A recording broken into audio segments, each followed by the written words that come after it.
예, 우리 옆에 분들과 인사합시다. 잘 되고 있습니다. 더 잘 될 겁니다. 예. 잘 못 믿는 눈치인데 진심입니다. 다시 한번 해주세요. 자, 오늘 마태복음 6장 34절 말씀 중심에서 이렇게 하면 됩니다. 이렇게 하면 됩니다. 라는 제목으로 하나님 말씀 증거하겠습니다. 제가 상담을 하다 보니까 많은 사람들이 어떻게 하면 좋을까요? 이 방법을 가지고 옵니다. 부부의 갈등, 또 인생의 갈등, 또 삶의 자녀의 문제들, 많은 문제를 가지고 어떻게 하면 되겠습니까? 하고 옵니다.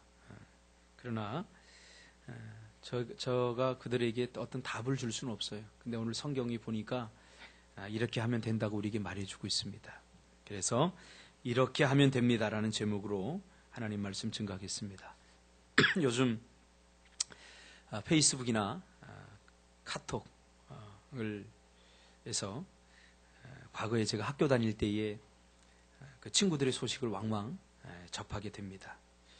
그동안 삶이 바쁘고 또 여유가 없어서 까마득하게 잃어버렸던 그 친구들의 소식이 궁금하던 차에 친구들의 삶을 가만히 들여다보며 그들의 소식을 접하는 것은 요즘 저에게 또 하나의 기대감을 주는 그런 일상이 되어버렸습니다.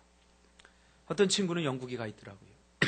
영국에 가서 그 이주민들을 위해 목회를 막 시작한 친구도 있고, 또 호주에서 공부하는 친구들도 있고, 또 미국이 아직 학위가 들끝나서 공부하는 친구도 있고, 또 어떤 친구들은 학교 교단에 서서 아이들을 가르치기도 하고, 또 어떤 친구들은 거의 다 이제 목회를 시작하고, 또 부목사로 있는 친구들도 있고, 또 어떤 친구들은 선교사로 세계 방방곡곡에 아프리카로 또 미얀마로 다양한 곳에서 활동하고 있는 것을 보면서 솔직히 제 마음속에 두 가지 생각이 들었어요. 부럽다. 한 가지. 또 한 가지는 안쓰럽다. 뭐가 부럽고 뭐가 안쓰러운지 알겠죠. 그러면서 요즘 내가 유독 왜 친구들의 소식이 갑자기 궁금해진 것일까 생각해 봤습니다. 친구들이 보고 싶어요. 왜 친구들이 궁금해요? 왜 내가 유독 요즘 그런 생각이 많이 들까? 그러다가 깨닫게 되는 것은 내 안에 있는 어떤 양면성이 주는 갈등 때문이다. 저는 그렇게 생각을 합니다. 저뿐만 아니라 여러분 안에도 모두 양면성이 존재합니다. 어느 한쪽에 서 있으면 반대쪽이 그리워지는 거죠. 반대쪽이 그리워져요. 내가 목회를 하고 있으면서 나도 과거에 교단에 서고 싶었는데 하는 그런 양면성. 또 내가 선교사를 하고 있으면서 나도 과거에는 목회를 하고 싶었는데 하는. 그러면서 요즘 내가 목회를 안 하고 차라리 선교사를 했으면 어땠을까? 선교사들 친구들 소식을 들으면서 그런 생각이 들기도 하고, 그때 내가 친구들 다 같이 가자고 유학 가자고 했을 때 계획까지 다 세워놨거든요. 다 세워놓고 이제 가자 1년 후에 해놓고 김 목사하고 나만 빠졌거든요. 그때 같이 갔으면 어땠을까? 뭐 이런 생각이 들기도 합니다. 그러면서 이 마음이 뭐지? 이 마음이 내가 지금 목회인 그렇다고 해서 목회가 내가 뭐 재미없다, 뭐 목회가 싫다 그런 건 아니에요. 저는 목회가 너무 즐겁고 재미있습니다. 그러면서 왜 그런 거 있잖아요. 우리 아이를 놀이동산에 데리고 가면 뭐 기구를 하나 태워주면 그 타고는 그거 즐겨야 되는데 그거 안 즐기고 다른 거 봐요. 이제 못할까? 그래서 또 그거 보면 그거 태워줘요. 그거 태워주면 또 그거 타고는 그거 즐기는 게 아니라 또 다른 걸 봐요. 못할까? 그리고 이게 양면성이죠. 내가 서 있는 자리에서 다른 사람을 보면 더 행복해 보이고 더 멋져 보이고 이게 우리 안에 있는 양면성입니다. 그럼 내가 왜 이런 생각을 하게 됐는가? 곰곰이 자신을 이렇게 한번 분석해 보니까 요즘 제가 평가를 받고 싶은 것 같아요. 나는 지금까지 잘 살아왔는지, 신앙생활은 또 내가 지금까지 잘 해왔는지, 이 친구들과 비교하면서 나름대로 지금까지의 내 삶을 평가하고 싶은 마음이 마음속에 자리 잡고 있었습니다. 여러분들은 어떻게 신앙생활 지금까지 잘 해왔습니까? 여러분의 인생은 어떻게 후회가 남지 않을 만큼 어떻게 잘 인생을 살아온 것 같습니까? 그걸 어떻게 알 수 있어요? 우리 다른 친구들과 비교하면서 이거를 알기를 원한다는 거예요. 그래서 야, 제 삼순이는 옛날에 공부 잘했는데 보니까 아유 저렇게 못 사네. 그래도 나는 공부 내 끝에서 두 번째인데 이 정도면 잘 사는 거야. 이러면서 우리는 비교를 하면서 내가 잘 살아왔는가, 또 나는 신앙생활을 지금까지 잘해왔는가, 그것에 대해서 한번 평가를 나름대로 내리고 싶은 마음이 내 안에 자리 잡고 있었던 거죠. 그러면 우리가 살다 보면 때로는 내가 신앙생활을 잘하고 있는지, 내 인생은 제대로 잘 살아왔는지 문득 자기 자신의 삶을 돌아봐야 할 때가 있지 않습니까? 그러면 신앙생활 잘하고 예수 잘 믿는 삶이란, 성공한 인생이란, 잘된 삶이란 어떤 삶입니까? 오늘 본문을 보면서 우리가 한번 말씀을 나누기를 원합니다. 은혜를 나누기를 원합니다. 오늘 본문은 마태복음 5장에서부터 시작된 우리가 잘 아는 산상보훈, 즉 복 있는 사람, 우리나라 말로는 복 있는 사람이고 서양 개념으로 해피니스, 행복한 사람에 대해서 예수님께서 말씀하신 행복한 사람은 어떤 사람인가, 복 있는 사람은 어떤 사람인가에 대한 결론입니다. 결론. 그러므로 라고 하는 말이 나오면 뭐라고 그랬죠? 성경을 읽다 그러므로 이 말이 나오면 뭐라고 그랬죠? 결론. 그러면 앞에 어떤 이야기를 했는, 어떤 이야기에 대한 결론인가를 우리가 알아야 돼요. 그렇죠? 이 결론은 마태복음 5장에서부터 시작된 산상보훈에 대한 결론입니다. 복 있는 사람은 어떤 사람인가? 행복한 사람은 어떤 사람인가? 결론적으로 말하면 복 있는 사람, 인생을 잘 살았다고 말하는 사람, 신앙생활 잘했다고 말하는 사람은 내일을 위하여 염려하지 않는 사람이다. 더불어서 부연으로 어떻게 설명하죠? 한날의 괴로움을 족한 줄로 아는 사람이다. 같은 의미의 다른 표현입니다. 내일을 위하여 염려하지 않는 사람, 한날의 괴로움을 족한 줄로 아는 사람, 이런 사람이 복 있는 사람이고 이런 사람이 행복한 사람이다. 쉽게 말하면 오늘 그리고 지금 내가 하는 일에 최선을 다하는 사람이 행복한 사람이라는 거죠.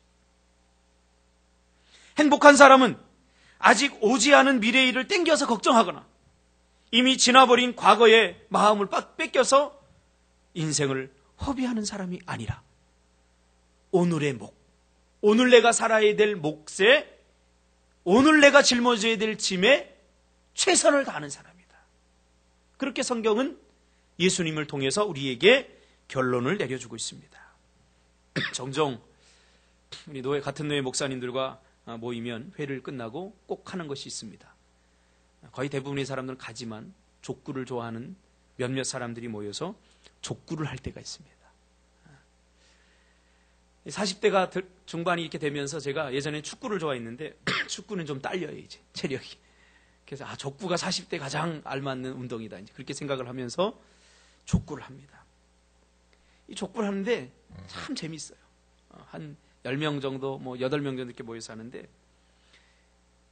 서로 안 지려고 혼신의 힘을 다합니다. 그 족구 한 번 이기면 15점 내기해서 한 번 이기면 5,000원씩입니다. 근데 그거 어차피 다 모아서 나중에 사우나 가거나 저녁을 먹어요. 근데 족구를 하는데 머리카락 없는 목사님, 그래서 헤딩하면 자기는 절대 안 된다고, 자기는 머리도 이틀에 한 번 감는다고, 머리카락 빠질까 봐 막 이러는 사람이 족구를 할 때는 이기려고 공이 오면 머리카락 갖다 댑니다. 저는 그 헤딩이 머리에 얼마나 안 좋은 데미지를 입히는지 알아요. 저도 머리 빠지거든요. 저는 될 수 있으면 머리를 안 대고 발로 하려고 그러는데, 그래도 그 승부기질이 막 발동을 하니까 안 지려고. 여러분 생각해 보세요.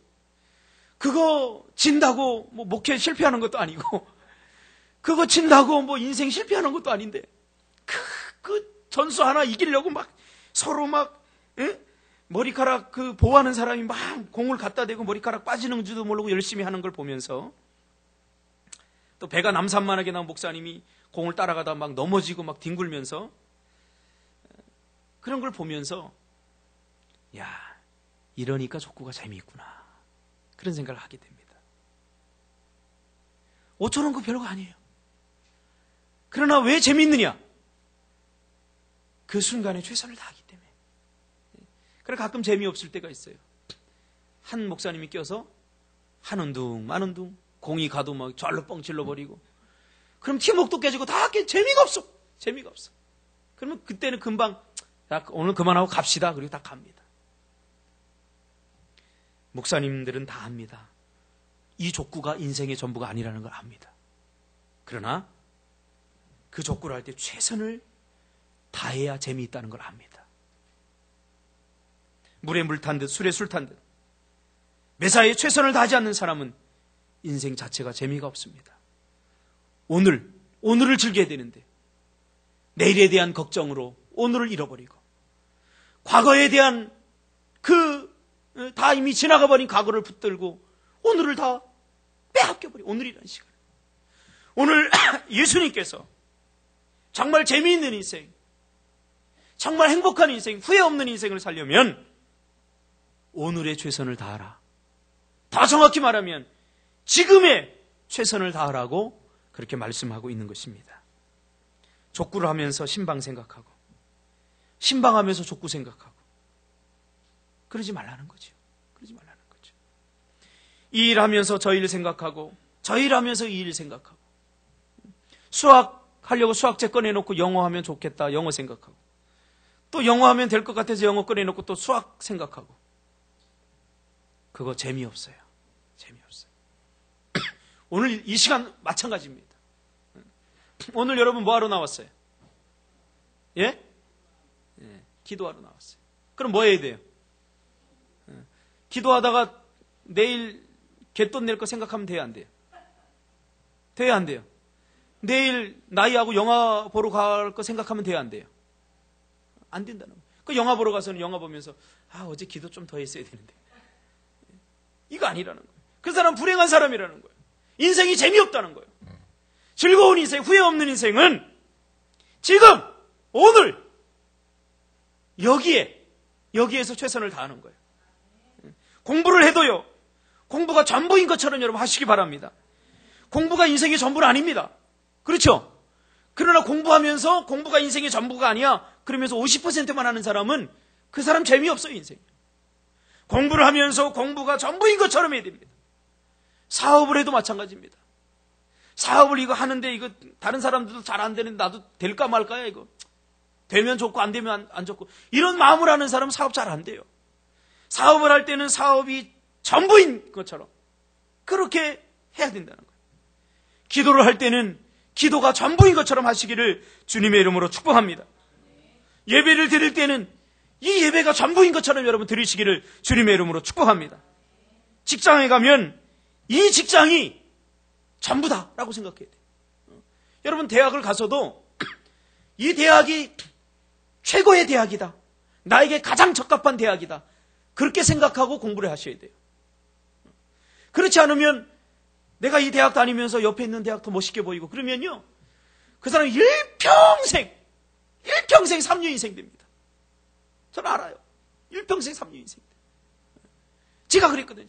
내가 왜 이런 친구들이 보고 싶은가? 그때 유학 갔던 친구들 혹시 실패해서 돌아온 놈들은 없나?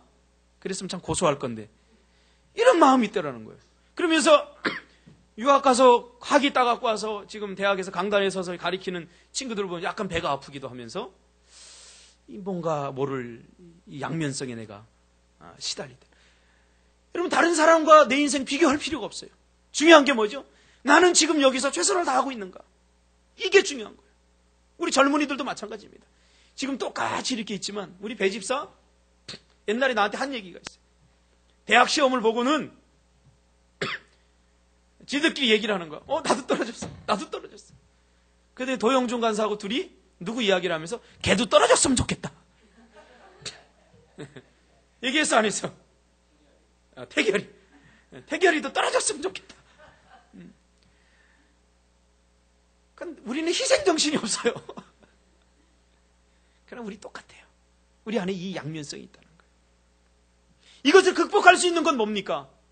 다른 사람의 인생과 내 인생을 비교하지 않고 내 인생에 만족하고 내 인생에 최선을, 내 인생에 정말 행복할 수 있는 것은, 내 인생이 즐겁다라고 말할 수 있는 것은 오늘의 최선을 다하시기 바랍니다. 지금의 최선을 다해야 돼요. 지금. 장사할 때는 장사가 전부인 것처럼 하시기 바랍니다. 돈을 벌 때는 이 돈이 전부야. 설거지할 때는, 박영수 집사님 설거지할 때는 이 설거지가 내 인생의 전부야 하고 해야 돼. 그래야지, 아이고 이 종갑이 이러면서 막 이거 하면 인생이 슬퍼지는 거야. 재미가 없어. 어? 내가 이거 인생이 뭐야. 이거 결혼하면 이거 손에 물 한 방울 안 묻혀준다고 그랬더니 물 한 방울은 안 묻혀주기는 매일 물에 담그고 산다. 이러면 안 되는 거예요. 이러면 안 되는 거예요. 내가 최선을 다해서 이걸 할 때 그 사람이 복 있는 사람이라는 거예요. 그 사람이 행복한 사람이라는 거예요. 할렐루야. 지금도 여러분 나왔죠. 상원이 충북 제천에서 여기까지 오느라고 얼마나 고생했어. 왜 오니 너? 나 이해가 안 가. 너무. 그러나 여기 나온 것으로 만족하면 안 돼. 목사님의 안타까움 어디 있냐면, 그 멀리서 왔는데, 힘들게 왔는데 은혜 받고 가야 되잖아.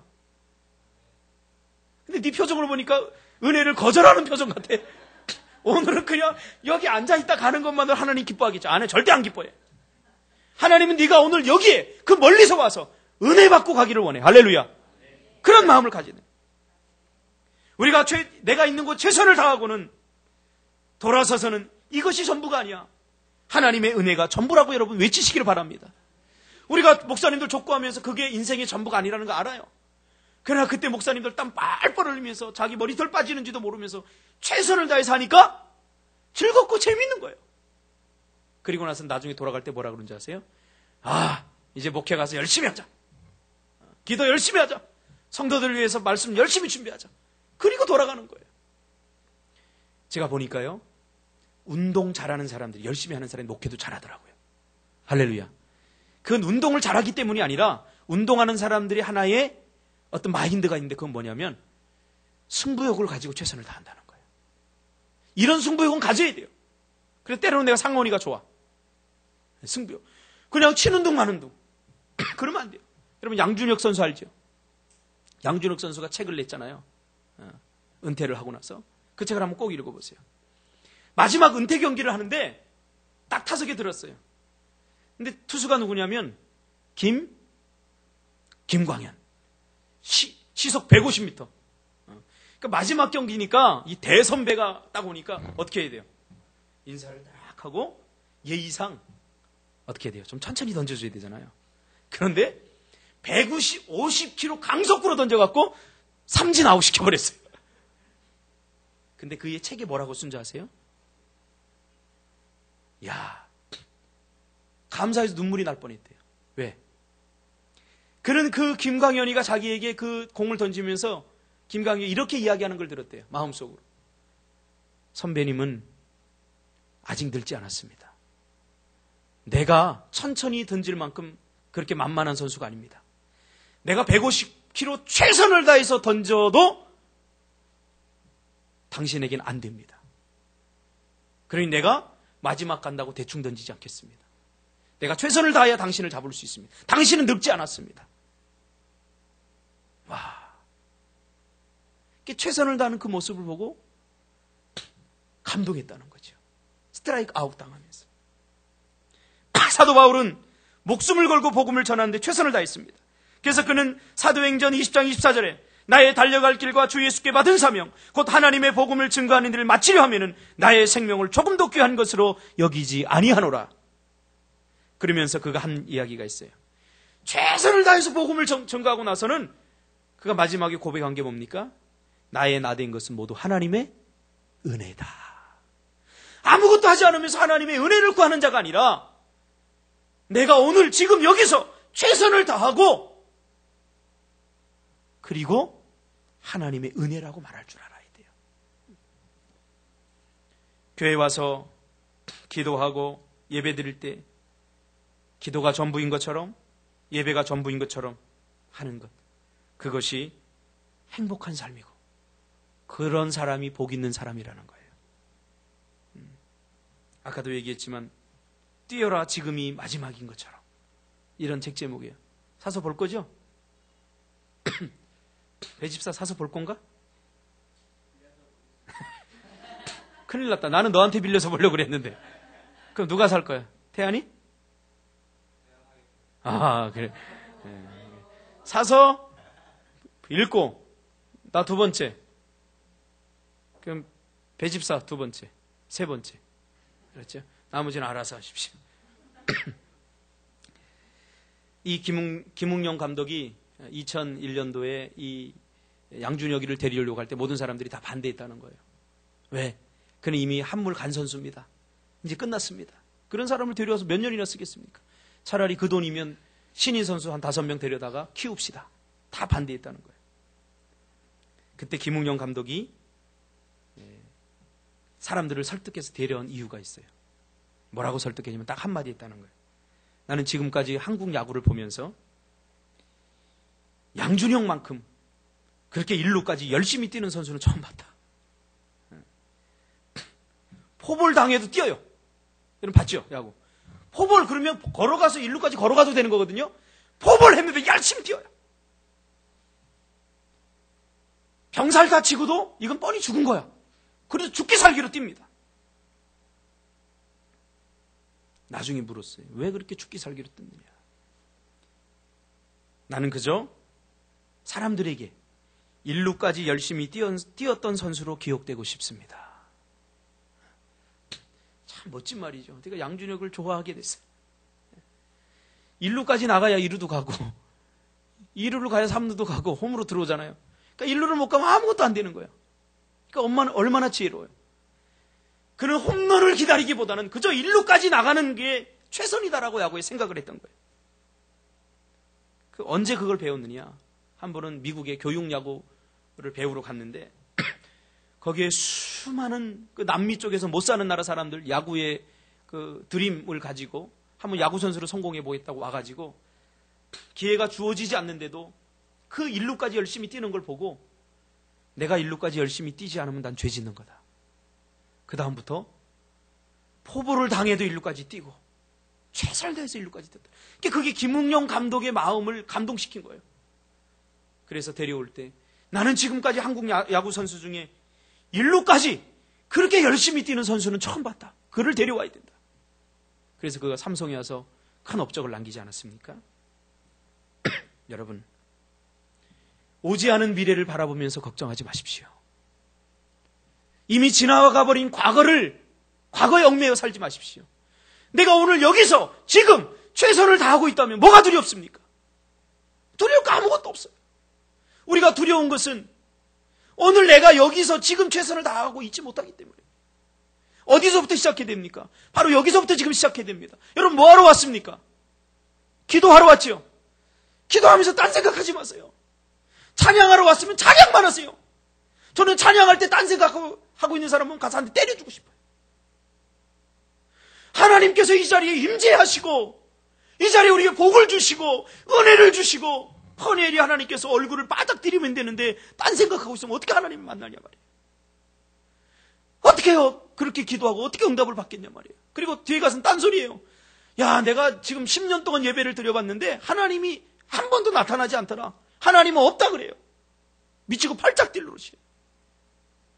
기도할 때 다 세상 근심, 염려, 걱정 다 짊어지고 기도 시간에 기도에 집중하지 않고는 야, 기도해도 하나님 응답하지 않더라. 응답만 잘 되더라고요, 저는. 응답만 잘 돼. 제가 얘기했잖아요. 돈이 한 얼마 들어왔어요, 그냥. 우리가 꼭 필요한 돈이 들어왔어요. 근데요, 출처를 알았어요. 알려줄까요? 누가 보낸지 아세요? 글쎄, 노예 장로님 회계, 노예 회계를 보는, 우리 노예가 한 1년에 한 2, 3억 정도 재정을 갖고 있거든요.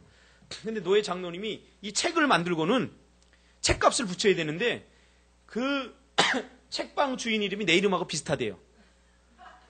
그래갖고 내 이름으로 붙여버리고는 지는 붙였다고 아무 생각 없이 있는 거야. 그래서 내가 이거 출처를 알아야 되잖아요. 나도 나중에 또 큰일 나니까. 그래서 친구 목사님들에 전화하고 알아봤더니 아까 노예 장로님한테 전화 와서 목사님 죄송합니다. 돈 다시 돌려주세요. 그래서 예, 주겠습니다. 다시 붙여줬어요. 우리는 잘 썼어요. 필요할 때. 응답이 안 됩니까? 응답이 돼요. 하나님의 크고 비밀한 일이 기도하면 나타날 줄 믿습니다.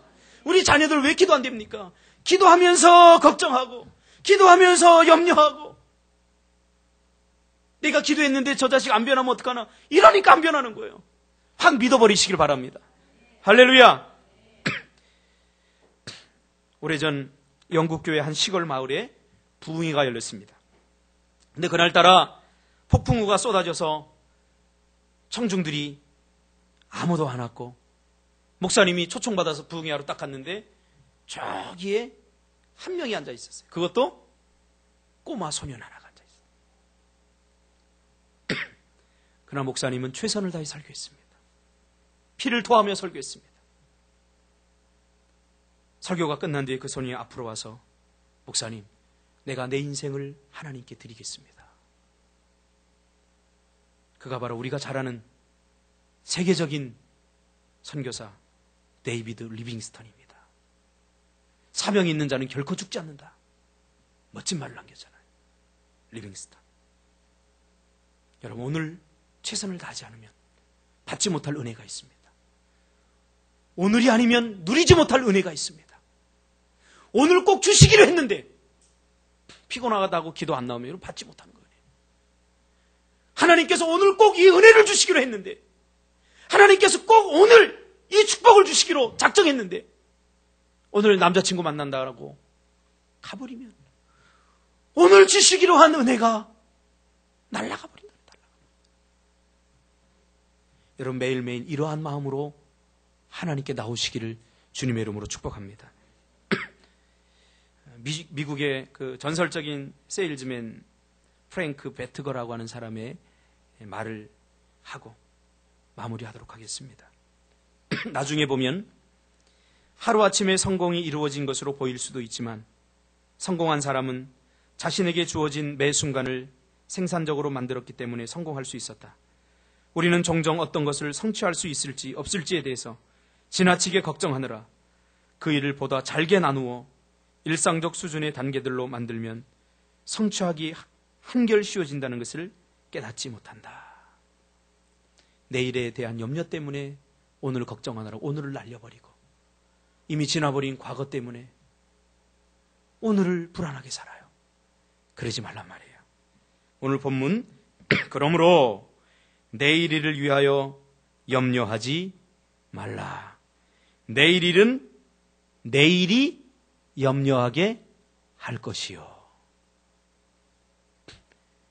이런 법을 무슨 법이라고 그러죠? 국어로?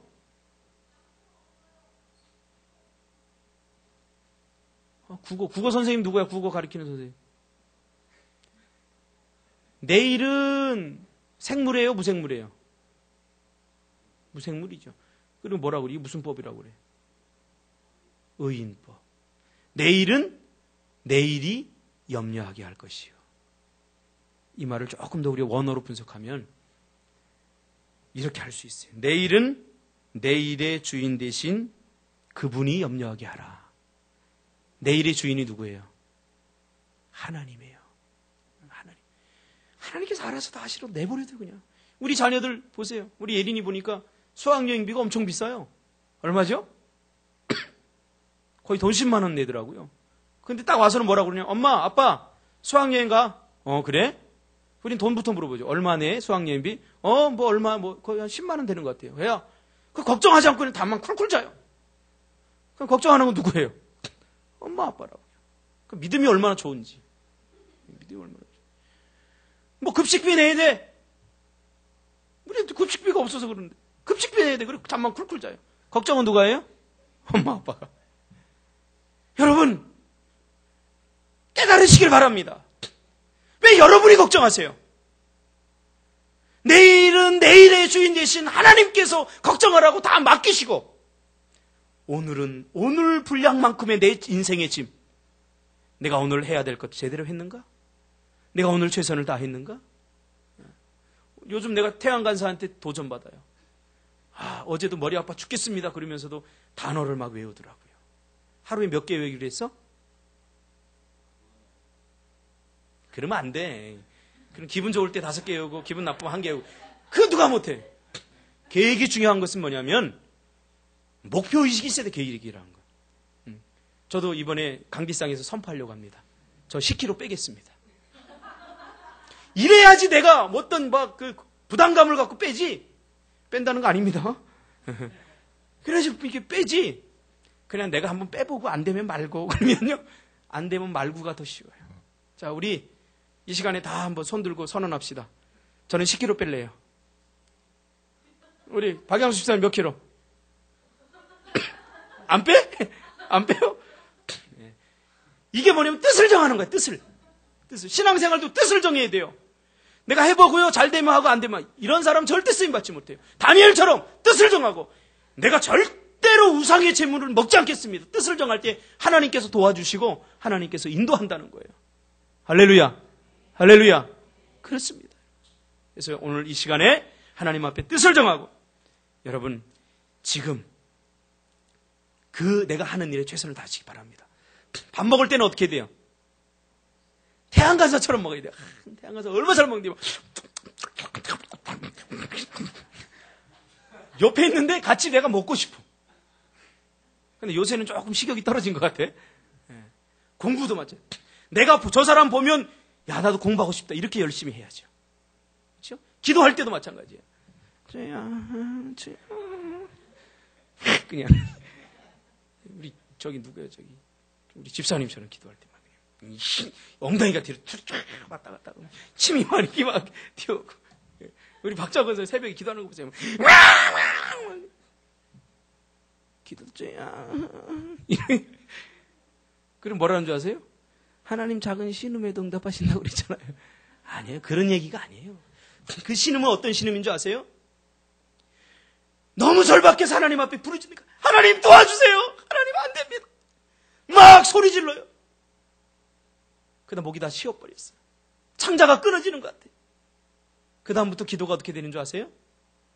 주여. 이게 신음이에요. 이게 신음이에요. 여러분 우리 시간에 이렇게 하면 됩니다. 우리 짧은 시간 기도합니다. 기도에 최선을 다합시다. 우리 길게 기도 안 해요. 금요일날. 짧지만 하나님께서 반드시 응답한다는 걸 믿고 하나님 앞에 뜻을 정하여 기도할 때 응답될 줄 믿습니다. 크고 비밀한 일로 역사할 줄 믿습니다. 우리 찬양합시다.